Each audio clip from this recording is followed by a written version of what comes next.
Oke. Jadi ini bahan asam tamarindus miliknya Paman Sinto, dipercayakan untuk teman-teman nagi bonsai untuk mengelolanya, terkhususnya untuk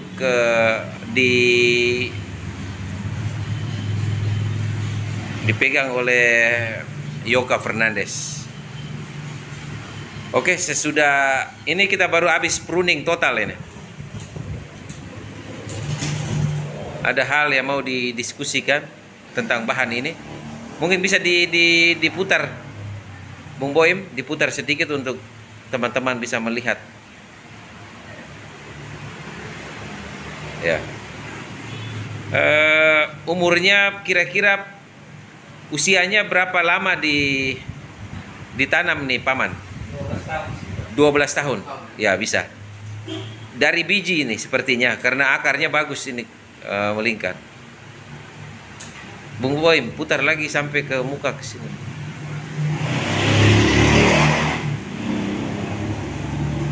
Sedikit lagi.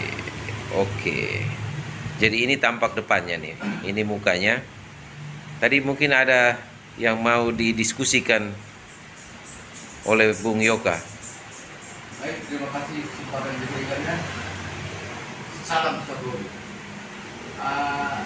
Ini setelah di pruning kita melihat gerak dasarnya ya, penampilannya dari semua sisi sudah cukup bagus. Tinggal beberapa dahan atau ranting yang perlu kita buang dan kita wiring. Nah, ini kan kebetulan di lokasi di sini kan kita ada beberapa teman bonsai. Jadi sebelum saya mengarahkan bahan ini, kita minta pendapat dari teman-teman. Mungkin suara terbanyak lebih baik untuk memperindah bahan ini. Mungkin saya minta Pak Boy selaku ketua komunitas nagi bonsai. Ya, Pak Boy. Oke, baik, terima kasih Bung Yoka. Di hadapan kita ada satu bahan bonsai milik Paman Sinto tadi yang sudah di-pruning.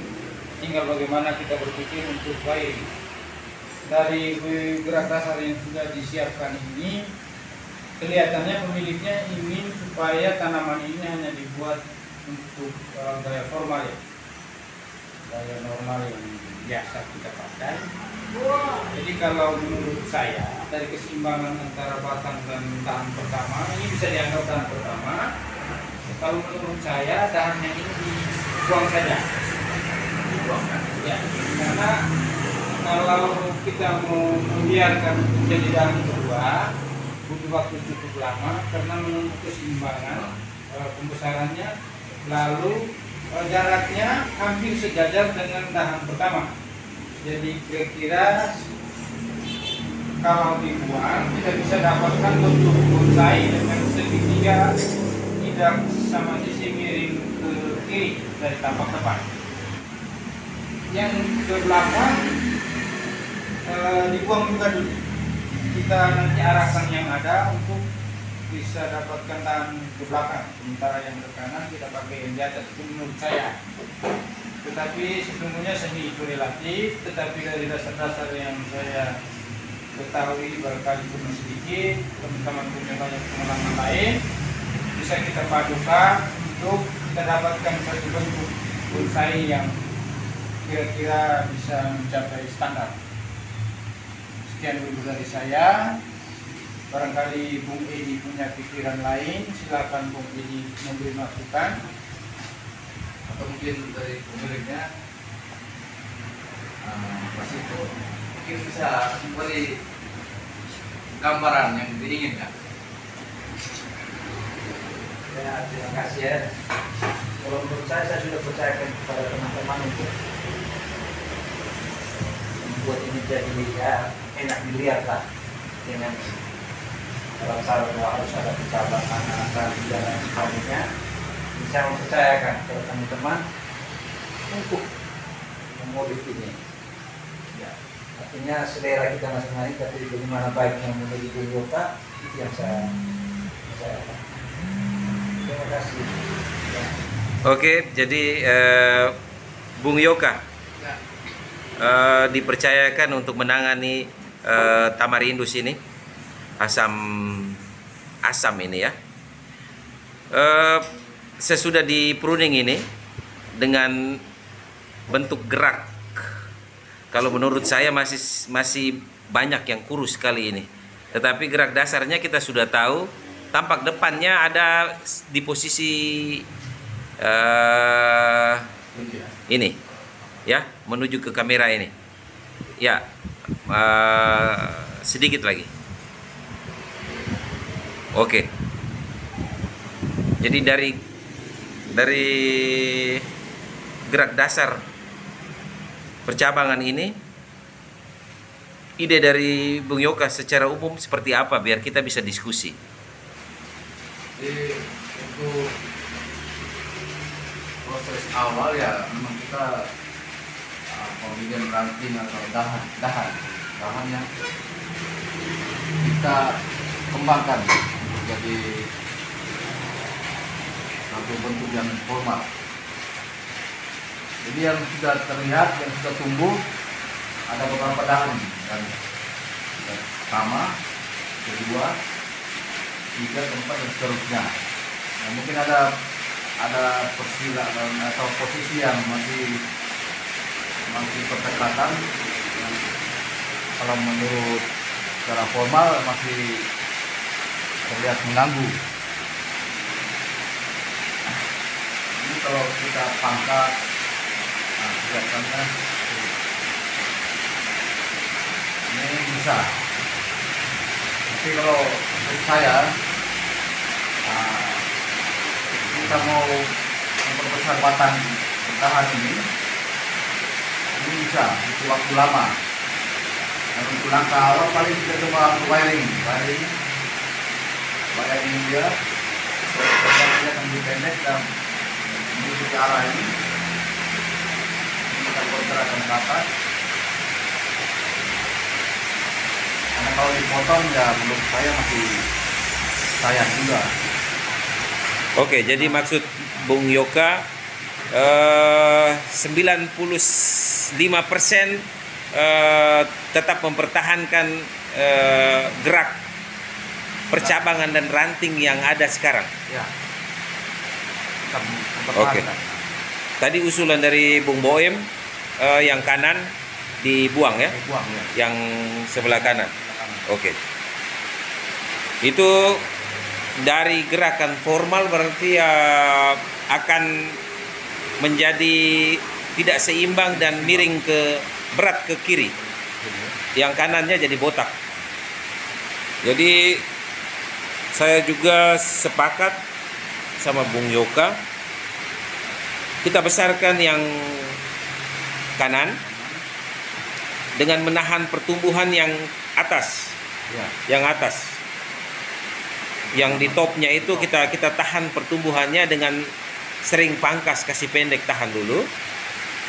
Sehingga yang lengan kedua ya. Cabang kedua ini bisa dibesarkan. Oke, kalau dari saya seperti itu. Mungkin dari Bung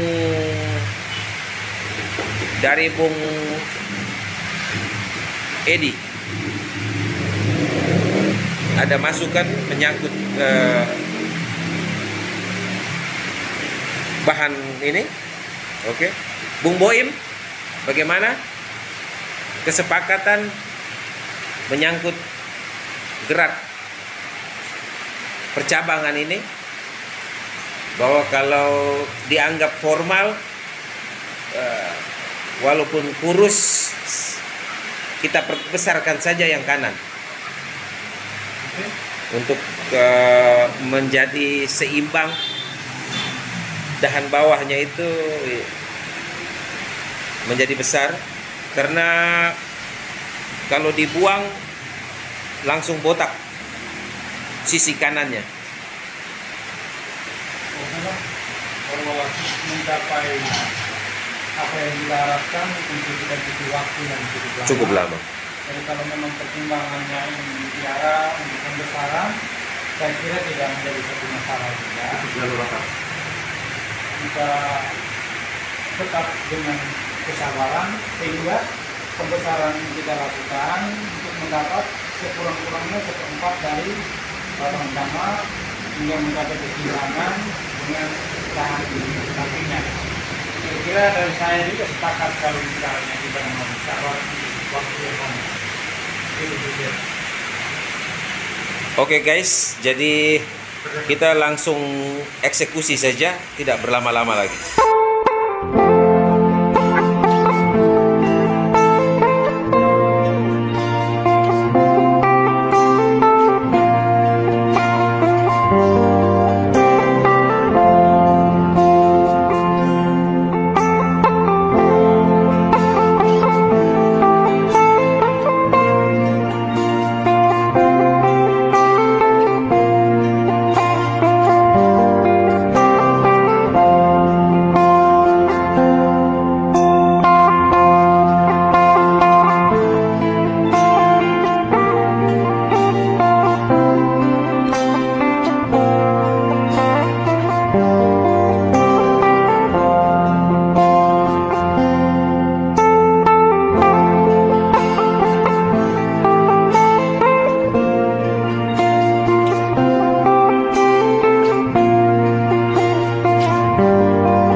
Oke guys, akhirnya kelas malam bersama teman-teman komunitas Nagi Bonsai dengan sebuah bahan asam tamarindus akhirnya selesai oleh Bung Yoka. Hasil sementara dalam arti bahannya masih prospek dan tampilan seperti ini yang sekarang. Jadi perlu lagi kesabaran dan untuk memelihara dahan untuk besar sehingga bisa seimbang, dan juga perlu lagi perawatan insentif. Nanti jika ada tunas atau yang tumbuh yang tidak beraturan, perlu dipilih-pilih sehingga bisa fokus ke dahan atau ranting yang kita siapkan untuk perkembangan. Jadi sementara prospeknya ini tampilan seperti ini. Selanjutnya kita lihat perkembangan. Mungkin 6 bulan ke depan kita lihat. Oke, jadi untuk ke Paman Sinto terima kasih sekali, bahannya dipercaya untuk teman-teman Nagi Bonsai untuk kelas malam, edisi perdana kelas malam Nagi Bonsai ya. Mudah-mudahan saja sekitar setengah tahun lebih hasilnya akan memuaskan. Dan malam hari ini kita juga kedatangan tamu seorang lighting sejati, Bung Edi Bo. Jadi Om Edi juga turut membantu tadi waktu kita melakukan pruning wiring ya, pembentukan ya. Oke, terima kasih sekali lagi untuk ke Paman Sinto dan teman-teman dari komunitas Nagi Bonsai. Oke, tetap bersama Koko Riko di Koko Nagi Channel. Salam teduh, salam seduh. Mata. Salam satu hobi.